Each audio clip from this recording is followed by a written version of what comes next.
আসসালামু আলাইকুম, কেমন আছেন সবগুলাই? আশা করি ভালোই আছেন।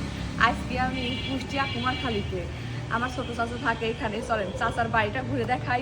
চাচার বাড়িতে আইছি, চাচা বিভিন্ন রকমের রান্নার আয়োজন করছে।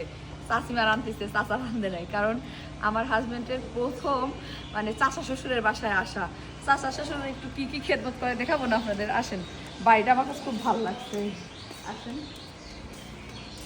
মনে হচ্ছে কি জানেন, বাড়িগুলা এখানকার, আমার চাচা অবশ্য ভাড়া থাকে এখানে, বাট সব বাড়িগুলো না অনেক আগেকার রাজপথ, অনেক আগেকার বাড়ি মনে হচ্ছে, এবং খুব সুন্দর বাড়িগুলো। দেখাও, এই বাড়িটা দেখাও, তারপরে এই বাড়িটা দেখাও।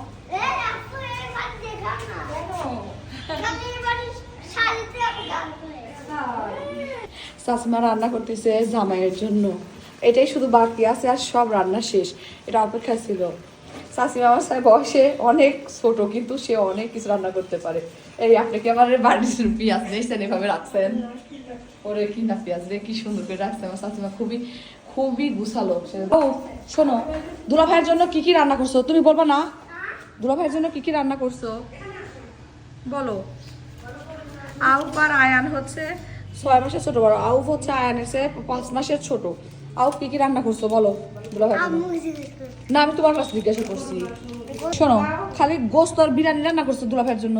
না, আর মাছ ভাজি, মাছ ভাজি আর ডাল। আর এত কম জিনিস তুমি দুলা ভাইকে খাওয়াবা? স্বাগতম আমার কাকার বাড়িতে। আয়া আসো আসো।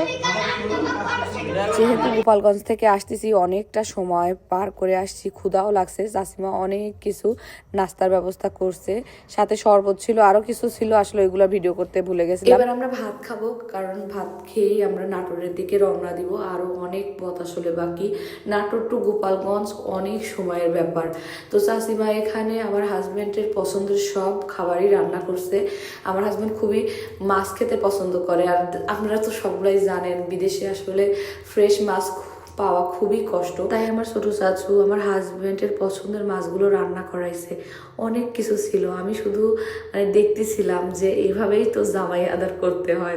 আমি আমার চাচিমাদের কাছ থেকে আর কি শিখতেছি। ভাই বোনেরা, আমার খুব ইচ্ছা ছিল কুষ্টিয়ার বিভিন্ন প্লেসে গিয়ে ঘুরবো, কিন্তু সময় সংকট কারণে কোথাও যেতে পারলাম না। বাট এইটুকুর মধ্যেই আমার ভালোবাসার ফলোয়ারগুলো দেখা করতে আসছিল, খুবই ভালো লাগছে। আসলে আমাকে এত মানুষ ভালোবাসে, আমার সকল ভিডিও তারা দেখে এবং বলল যখন, আমার বড্ড বেশি ভালো লাগছে। ভাই বোনেরা, এভাবে আমার পাশে থাকবেন, ভালো থাকবেন, টাটা বাই বাই।